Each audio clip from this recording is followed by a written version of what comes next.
तलाश किसकी है मुझे आज भी नहीं पता। यकीनन अगर तुम मिल गए तो तुम्हें ही मंजिल मानूंगी। मेरा लिखना तुम्हें सिर्फ एक ख्वाहिश है। अगर तुम बयां ना हुए तो इसे मैं लफ्ज़ों की बगावत मानूंगी। मैं इसे लफ्ज़ों की बगावत मानूंगी। हर हर महादेव दोस्तों, मैं हूं आप सबकी प्यारी डार्क सोल और आज आप सबके लिए लेकर आई हूं मेरी पहली बीवी का 9वां भाग। तो कहानी शुरू करने से पहले आप प्लीज़ मेरे चैनल को सब्सक्राइब कर लें और बेल आइकन को प्रेस कर लें। तो चलिए कहानी की शुरुआत करते हैं। अगले दिन जॉइंट मेंशन में आकर एकाएक गाड़ियां रुक गई।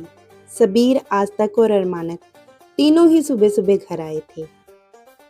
और आते भी क्यों ना, आज रक्षाबंधन जो था। अरे सबीर, आस्तक, अरमानक, तुम लोग कब आए बेटा? तुमने तो कहा था ड्यूटी है, छुट्टी नहीं मिल रही। कम ऑन दादी, अगर पहले बता देते तो आपके चेहरे की ये रौनक कैसे देखते। आप ये बताइए कि निधु कहाँ है? वो अभी तक सो रही है बेटा। तो ठीक है दादी, आप उसे मत बताना कि हम आए हुए हैं, उसे सरप्राइज देंगे। ओके बेटा। वाह, तो सारे साहबजादे घर आ गए। कबीर ने जॉगिंग से लौटते हुए कहा। कबीर के साथ साथ अरमान, वरदान और श्लोक भी जॉगिंग से लौट आए थे। अरे पापा, अब आप लोगों को क्या ज़रूरत है सुबह सुबह उठकर जॉगिंग पर जाने की? अब इस उम्र में आपने किसको इम्प्रेस करना है? क्योंकि आपकी मिसेस तो आपसे सालों पहले ही इम्प्रेस हो चुकी हैं। अरमान ने पीछे से आते हुए कहा। बात तो तुम्हारी ठीक है बेटा, मगर वरदान भाई किसी के सुने तब ना। रोज इतनी जल्दी उठते हैं और लौकी करेले का जूस पीकर फिट रहते हैं, और इनकी वजह से हमारी बीवियां भी हमें ताने देती हैं। देखो आपसे कितने बड़े हैं लेकिन फिर भी फिट हैं। वरदान ने अपना प्रोटीन शेक पीते हुए कहा। ये तो अपनी अपनी थिंकिंग है अरमान। कबीर ने सीढ़ियों से ऊपर जाते हुए कहा। और तुमसे किसने कहा कि हमारी उम्र हो गई है? नालायक, अगर छोटी उम्र में शादी नहीं हुई होती तो अभी तक तू 4th या 5th स्टैंडर्ड में होता। आया बड़ा हमें हमारी उम्र बताने वाला। बड़े पापा, आपसे एक रिक्वेस्ट है, आप निधु को मत बताना कि हम आए हुए हैं। आखिर आज ही के दिन तो उसे हमारी वैल्यू का एहसास होता है, तो थोड़ा बहुत एडवांटेज तो हमें भी मिलना चाहिए। बेटा, एडवांटेज का तो पता नहीं, अगर उसे गलती से भी पता चल गया ना कि तुम लोग मिलके उसके साथ प्रैंक कर रहे हो तो तुम्हें पूरे शहर में वांटेड जरूर घोषित कर देगी। ओफो बड़े पापा, आप उसकी चिंता मत करो, हम सब देख लेंगे। Okay, as you wish. उसके बाद वरदान भी अपने रूम में चला गया। जब वरदान रूम में आया तो माया बेड पर बैठी हुई थी, लेकिन उसकी आंखें बंद थी और फिर धड़ाम से बेड पर गिर गई। 2-3 बार कोशिश की माया ने उठने की, लेकिन नींद थी कि उसका पीछा ही नहीं छोड़ रही थी। तब तक वरदान वॉशरूम में जाकर फ्रेश होकर वापस आ गया। अब माया भी आंखें बंद करके उठी और वॉशरूम की तरफ मुड़ गई। वरदान ड्रेसिंग टेबल से थोड़ी ही दूरी पर खड़े होकर रेडी हो रहा था और आंखें बंद होने की वजह से माया वरदान से जोर से टकरा गई। सर पर हाथ फेरते हुए बोली, उई माँ, आज कौन सी दीवार से टकरा गई हूँ? मुझे लगता आज दीवार से नहीं, किसी लोहे के खंबे से टकराई हूँ। तुम्हें तो मैं ये भी नहीं कह सकता कि तुम देखकर नहीं चल रही थी, क्योंकि तुम तो सच में आंखें बंद करके चलती हो। अरे आप यहाँ हटिए ना, मुझे वॉशरूम जाना है और जल्दी रेडी होकर कॉलेज भी जाना है, वरना फिर डॉक्टर बत्रा की क्लास मुझे क्लासरूम के बाहर खड़े रहकर ही अटेंड करनी पड़ेगी। माया अभी भी आंखें बंद करके खड़ी थी, तो वरदान ने माया को बाजू से पकड़कर वॉशरूम की तरफ छोड़ दिया। जाने क्या होगा इस लड़की का। उसके बाद वरदान नीचे आ गया, जहां ऑलरेडी सारे नीचे रेडी होकर आ चुके थे। दादी, देखा ना आपने, ये सबीर का बच्चा अभी तक घर नहीं आया, ना ही उसके दोनों चमचे। पीछे से सबीर, आस्तक और अरमानक तीनों उसकी बातें सुन रहे थे। भाई, देखा ना आपने कैसे इसने हमें आप दोनों के चमचे बोला। मैं बता रहा हूँ, अगर आज किसी ने नीधु को डिफेंड किया ना तो मैं सच में चला जाऊंगा। अरमानक ने मुंह बनाते हुए कहा। कहने दे, जितना गुस्से में गलत गलत बोलेगी ना, उतनी डांट भी खाएगी और उतना मजा भी आएगा। अरे नीधु, ये क्या तरीका हुआ अपने भाइयों के बारे में बात करने का? अच्छा, और उनका क्या तरीका हुआ ये दादी? उन्हें पता है ना आज रक्षाबंधन है, फिर भी नहीं आए। तो तुम भी तो जिद्दी हो, तुमने क्यों राखी पोस्ट नहीं की? अरे सबीर, आज तक, अरमानक, तुम लोग यहाँ क्यों छिपे हुए हो? हाइड एंड सीक खेल रहे हो क्या? सीढ़ियों से उतरते हुए माया ने मुस्कुराकर तीनों की तरफ देखते हुए कहा। माया के इतना बोलते ही ब्रेकफास्ट टेबल पर ठहाके की आवाज गूंज पड़ी। वरदान भी अपनी चेयर पर बैठे बैठे आंखें बंद करके हल्का सा मुस्कुरा दिया और तीनों ने अपने अपने सिर पकड़ लिए। ओह, तो तुम तीनों यहाँ हो? निधु की आवाज में गुस्सा, खुशी और एक्साइटमेंट तीनों थी। रुको जरा, मुझे पागल बना रहे थे तुम तीनों? तुम नहीं, एक्चुअली सब मिलकर मुझे पागल बना रहे थे इनके साथ साथ, है ना? बनाने की क्या जरूरत है, तुम तो हो ही पागल। और क्या माया, तुमने हमारा सारा सरप्राइज खराब कर दिया। सबीर, इज्जत करना सिखाया नहीं किसी ने या करनी आती ही नहीं? ये कौन सा तरीका है माया से बात करने का?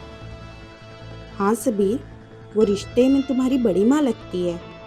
दादी प्लीज, अब आप सब मुझसे ये एक्सपेक्ट मत करना कि मैं माया को बड़ी माँ बोलूं, क्योंकि ऐसा कभी नहीं होगा। सबीर, उम्र में भले तुम माया के बराबरी में हो, मगर रिश्ते में वो तुमसे बहुत बड़ी है। अच्छा, तो दादी ये रूल सिर्फ हमारे लिए ही हैं क्या? क्योंकि नीधु भी तो माया को माया ही बोलती है, मोम तो नहीं। मम्मा प्लीज रहने दे, मैंने पहले भी कहा था, रिस्पेक्ट दिल से होती है, लफ्जों से नहीं।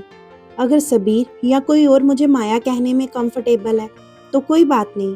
और वैसे भी आज रक्षाबंधन है, मूड स्पॉइल नहीं करते। प्लीज मम्मा रहने दीजिए ना।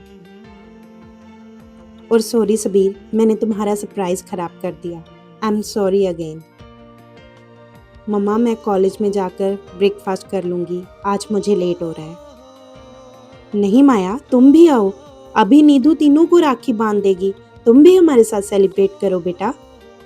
नहीं मम्मा, मुझे लेट हो रहा है, और वैसे भी राखी तो नीधु ने बांधनी है अपने भाइयों को। माया रुक जाओ, मेरा वो मतलब नहीं था। सबीर ने माया का हाथ पकड़ते हुए उसे रोक लिया। अगर तुम ऐसे ही गुस्सा होके चली जाओगी तो हम सबका मूड स्पॉइल हो जाएगा। तो तुम्हें लगता है मैं गुस्सा होकर जा रही हूँ? अगर तुम्हें ऐसा लगता है तो ऐसा बिल्कुल भी नहीं है। मैं सिर्फ इसीलिए कॉलेज जल्दी जा रही हूँ क्योंकि आज डॉक्टर बत्रा का लेक्चर है और वो मुझे फिर कल की तरह लेट होने पर सजा ना दे दे। और तुमको तो पता ही है डॉक्टर बत्रा के बारे में, अच्छे से जानते हो उन्हें। नीधु और मेरे कुछ सब्जेक्ट अलग अलग होने की वजह से डॉक्टर बत्रा नीधु को टीच नहीं करती हैं, इसीलिए नीधु लेट जा सकती है मगर मैं नहीं। तुम पक्का नाराज नहीं हो ना? अरे नहीं सबीर, अब मैं चलती हूँ, मुझे लेट हो रहा है। माया ने मुस्कुराकर सबीर की तरफ देखा। अच्छी लगती हो, स्माइल करती रहा करो। सबीर ने बड़े प्यार से माया को जवाब दिया। सबीर, तुझे राखी बंधवानी है तो बंधवा, वरना रहने दे, मुझे भी लेट हो रहा है, मैं यहाँ कोई फ्री नहीं बैठी। नीधु ने ये बात थोड़े सख्त और तीखे लहजे में कही। अरे अब तुझे क्या हो गया नीधु, बच्चों जैसी बातें क्यों कर रही है? अरमानक ने बीच में ही नीधु को टोकते हुए कहा। और नहीं तो क्या कहूँ मैं? तुझे पता है हम लोग कितने लकी हैं जो आज एक दूसरे के साथ है, वरना कुछ बहनें तो ऐसी भी होंगी जो अपने भाइयों को राखी तक नहीं बांध पाएंगी, और कुछ भाई ऐसे होंगे जिनकी बहन होते हुए भी कलाइयाँ आज सूनी की सूनी ही रह जाएंगी। ये बात नीधु ने माया की तरफ देखते हुए कही। बिल्कुल सही कह रही है नीधु, चलो तुम सब राखी बंधवा लो अब। ओके दादी, चल बांध दे राखी अब फटाफट से। सबीर ने नीधु का हाथ पकड़कर उसे सोफे पर बिठाते हुए कहा। मो, मुझे भी देरी हो रही है, मैं ऑफिस में जाकर ब्रेकफास्ट कर लूँगा। लेकिन वरदान, जब तक नीधु अपने भाइयों को राखी नहीं बांध देती तब तक तो रुक जा बेटा। राखी तो नीधु ने बांधनी है मोम, मैं यहाँ क्या करूँगा? मेरी कौन सी यहाँ कोई बहन है, और हम भाइयों की कलाइयों को तो कभी राखी नसीब हुई ही नहीं। वरदान ने ये बात नीधु की तरफ देखते हुए कही। माया रुको, मैं ऑफिस जा रहा हूँ, रास्ते में तुम्हें ड्रॉप कर दूंगा। मगर आप इतनी जल्दी? ऑफिस में कुछ इम्पोर्टेंट काम याद आ गया था बस। तुम चल रही हो या नहीं? ठीक है, चलिए। माया और वरदान दोनों एक ही गाड़ी से निकल गए। बड़े पापा को क्या हुआ? वो इतने गुस्से से उठकर क्यों चले गए? अरमानक ने सुबीर की तरफ देखते हुए कहा। तुमने कभी बड़े पापा को नॉर्मल देखा है? वो रोज की तरह ही गए हैं। इतने दिनों बाद मिले हो ना, शायद इसीलिए तुम्हें ऐसा लग रहा है। अरमानक और आस्तक दोनों इस बात पर हंस दिए, मगर निधु का दिमाग उसे बता रहा था कि कहीं तो कुछ गड़बड़ है। वरदान ने जैसे ही माया को कॉलेज ड्रॉप किया, माया जाने लगी तो वरदान ने माया को रोक लिया। माया सुनो, मैं तुम्हें लंच टाइम में पिकअप कर लूँगा। क्यों? मेरा मतलब है कि आप तो लेट इवनिंग तक आते हैं, तो फिर इतनी जल्दी, और कल भी आप जल्दी आ गए थे। सब ठीक है ना? हाँ, सब ठीक है। एक्चुअली मुझे कुछ काम है, तो इसीलिए बोला कि मैं पिकअप कर लूँगा। अब तुम जाओ और जाकर लेक्चर अटेंड करो, वरना लेट होने के कारण तुम्हें आज भी क्लास बाहर रहकर ही अटेंड करनी पड़ेगी। जी, अच्छा ओके बाय। इसके बाद माया कॉलेज के अंदर चली गई। लंच टाइम में माया अपनी क्लासेस खत्म करके क्लासरूम के बाहर निकली ही थी कि उसकी क्लासमेट ने उसे आवाज़ दी। माया, सुनो एक मिनट। हाँ बोलो राइमा, क्या हुआ? यार वो मुझे ड्यूटी मिली है एनुअल फंक्शन के लिए परफॉर्मेंस लिस्ट बनाने की। अच्छा रहता अगर तुम भी इसमें पार्टिसिपेट करती तो। मैं? अरे नहीं यार, मैं नहीं। तुम्हें नहीं पता यार, इतने लेक्चर्स, टेस्ट प्रिपरेशंस और नोट्स स्टडी करने के बाद मैं इतना थक जाती हूँ कि मेरी नींद तक भी पूरी नहीं होती। और अब ये पार्टिसिपेशन, नहीं यार, मुझसे नहीं होगा। कम ऑन यार, अब नहीं करोगी तो कब करोगी? यही मौका है माया, यही दिन होंगे जो हम फ्यूचर में याद करेंगे। मगर मैं किस में पार्टिसिपेट करूं यार? यार माया, तेरी एंकरिंग बहुत अच्छी है, और एक डांस परफॉर्मेंस रेडी कर ले। यार नहीं, इतना टाइम नहीं होता मेरे पास। नहीं यार, मैं तेरा नाम लिख रही हूँ, तू कर लेगी, मुझे पता है। हाँ? अरे नहीं राइमा यार, सुन तो। क्या हुआ? कोई प्रॉब्लम है? मैं कोई हेल्प करूँ? अरे कैप्टन मेहरा, मेरा मतलब था सर, आप यहाँ आज भी किसी स्पेशल लेक्चर के लिए आए थे क्या? नहीं, आज मैं यहाँ किसी ऑफिशियल काम से आया था। तुमने बताया नहीं, कोई परेशानी है क्या? अरे नहीं सर, कुछ खास नहीं। इट्स टोटली योर चॉइस माया, अगर नहीं बताना चाहती। अरे मैं बस अपनी फ्रेंड को बोल रही थी कि मेरे एनुअल फंक्शन का पार्टिसिपेशन लिस्ट में से नाम काट दे। अरे क्यों? इनफैक्ट तुम्हें तो पार्टिसिपेट करना चाहिए। पर सर मेरे पास इतना टाइम नहीं होता। देखा जाए तो टाइम तो किसी चीज़ का नहीं होता, टाइम तो निकालना पड़ता है। और तुम तो डीयू का प्राइड हो, तुम्हें तो ज़रूर पार्टिसिपेट करना चाहिए। ओके सर, अगर आप इतना कह रहे हैं तो मैं ट्राई ज़रूर करूँगी। तभी माया का फ़ोन बजने लगता है। एक्सक्यूज़ मी सर, अब मुझे चलना चाहिए, मुझे लेट हो रहा है। हाँ ज़रूर। माया कॉलेज से निकलकर जैसे ही जल्दी से आकर वरदान की गाड़ी में बैठी तो वरदान एकदम से बोला, कहाँ रह गई थी माया? 20 मिनट हो गए तुम्हारा लेक्चर ओवर हुए, और 15 मिनट से मैं तुम्हें कॉल कर रहा हूँ। अच्छा, आपको तो पता ही होगा, आपकी नॉलेज तो हमेशा अपग्रेड रहती है। तुम मेरी नॉलेज की फिक्र छोड़ो और अपनी सीट बेल्ट बांधो। बांध तो रही हूँ, मगर लग ही नहीं रही है। एक सीट बेल्ट तक तो तुम्हें बांधने नहीं आती, पता नहीं कल को ह्यूमन ऑपरेट कैसे करोगी। वरदान ने माया की सीट बेल्ट बांधने में उसकी मदद करते हुए उससे ये बात कही। ओह हेलो, मुझे अंडर एस्टिमेट मत करिए। हाँ हाँ पता है मुझे, रहने दो। वरदान ने आज गाड़ी की स्पीड कुछ ज़्यादा ही रखी हुई थी। अरे आराम से गाड़ी चलाइए ना, गाड़ी है, हवाई जहाज थोड़ी है जो आप हवा में उड़ा रहे हैं। नहीं माया, तुम्हें गलत फहमी हुई है, ये गाड़ी नहीं हवाई जहाज ही है। क्या क्या कह रहे हैं आप? कुछ नहीं, बस चुप रहो। माया ने मन में सोचते हुए कहा, आज क्या हुआ है इन्हें, बस बाबा जी बचा लें आज।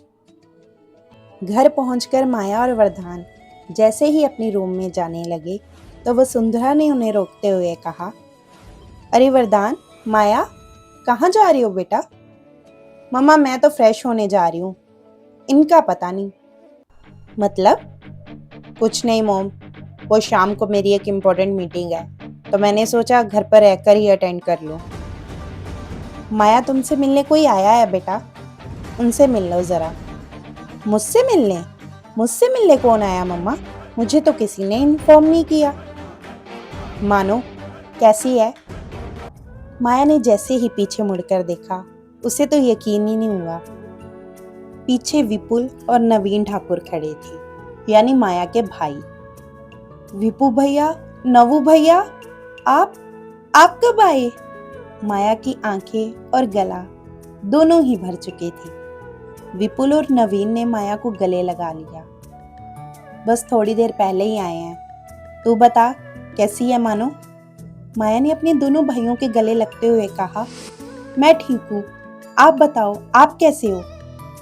मुझे लगा शायद अब मैं कभी आपको राखी नहीं बांध पाऊंगी। और माया का फूट फूट कर रोना निकल गया।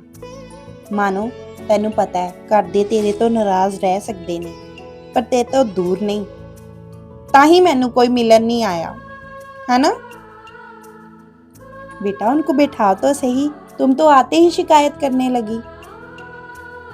मम्मा, क्या मैं भाई को अपने रूम में ले जाऊं? दूर से आए हैं, रेस्ट भी कर लेंगे। तुम्हारा अपना घर है माया, जहाँ चाहो उन्हें वहां ले जाओ बेटा, मगर लंच करने के लिए जल्दी नीचे भी ले आना, लंच रेडी है। Okay mom. चलिए भाई, ऊपर रूम में चलते हैं। नहीं मानो, हम यहीं ठीक हैं, तो बस राखी बांध अब जल्दी से। हाँ भाई, अभी बस राखी लेकर आई। और माया सोच में डूब गई कि उसने तो 2 ही राखियां ली थी और वो भी पोस्ट कर दी थी। अब क्या करे, कहाँ से लाई राखी? मैम ये लीजिए। रॉबिन के हाथ में थाली थी, जिसमें 2 खूबसूरत सी प्लेटिनम की राखियां थी, स्वीट्स थी और पूजा का सामान था। हालांकि माया या उसके भाइयों को इस बात का अंदाजा नहीं था कि राखियां प्लेटिनम की थी। थैंक यू, माया ने चहकते हुए रॉबिन से थाली ये सोचकर ले ली कि जरूर ये थाली वसुंधरा ने दी होगी। फिर माया ने अपने भाइयों को राखी बांधी। माया ने कोशिश तो बहुत की कि आंखों से आंसुओं को रोक ले, मगर आंसुओं को रोक ही नहीं पाई। दोनों भाइयों ने फिर वापस से माया को गले लगाया और उसे उसके गिफ्ट्स और शगुन दे दिया। अरे भाई, आप दोनों की पोस्टिंग तो कश्मीर में थी ना? हाँ, लेकिन तुझे कैसे पता और तुझे किसने बताया? आप बताओ ना भाई, आपको छुट्टी कैसे मिल गई? छुट्टी नहीं मिली, मानो हमारा ट्रांसफर हुआ है अंबाला एकेडमी में। हम तो लीव डाल डाल के थक चुके थे और सच कहें तो तुझसे बहुत नाराज थे। लेकिन फिर तुम्हारे हस्बैंड की कॉल आई कि तुम हम सबको बहुत मिस करती हो। फिर हमने मम्मी और बोबो से बात की तो उन्होंने हमें तुम्हारे पास आने के लिए कहा, मगर लीव थी कि सेंशन ही नहीं हो रही थी। इसके बाद याद नहीं आ रहा, हाँ याद आया, किसी सीनियर ऑफिसर कर्नल राणा की वजह से हमारी पोस्टिंग अंबाला कैंट में हो गई। उन्हीं की वजह से हम आज मिल पा रहे हैं और राखी भी बंधवा पा रहे हैं तुमसे। मानो, शाम को हमें निकलना है, एक्चुअली अंबाला कैंट जाकर वहाँ पर इन्फॉर्म भी करना है। जी भैया। माया ने जब इधर उधर वरदान को देखने के लिए अपनी नज़रें दौड़ाई तो देखा वरदान वहाँ पर कहीं नहीं था। माया को अब समझ में आ रहा था कि क्यों वरदान उसे आज जल्दी घर ले आया, क्योंकि वरदान को पता था कि आज उसके भाई घर आ रहे हैं। ये सोचकर माया हल्का सा मुस्कुरा दी कि यूं तो जताता नहीं कोई अपना हक तो मुझ पे, मगर फिर भी फिक्र तुझे मेरे जहान की रहती है। कि यूं तो जताता नहीं कोई तू अपना हक मुझ पे, मगर फिर भी तुझे फिक्र मेरे जहान की रहती है। कि सीधे सीधे बता देना माजरा क्या है जालिम। मेरे दिल की धड़कन आजकल कुछ परेशान सी रहती है, बस परेशान सी रहती है। आज की कहानी में बस इतना ही। मुझे यानी अपनी डार्क सोल को अब दीजिए इजाजत। जाने से पहले आप सबके लिए मेरा एक सवाल है कि मेरी पहली बीवी की कहानी ने आपको जिंदगी के किस पहलू से रूबरू करवाया और क्यों? अगर आपको मेरी पहली बीवी की कहानी ये पसंद आ रही है तो आप प्लीज मेरे चैनल को सब्सक्राइब कर लें और बेल आइकन को प्रेस कर लें। मुझे आप सबकी सपोर्ट की ज़रूरत है, तो प्लीज़ मुझे सपोर्ट करें। तो मिलते हैं नेक्स्ट वीडियो में, तब तक के लिए हर हर महादेव दोस्तों। जय हिंद, जय भारत।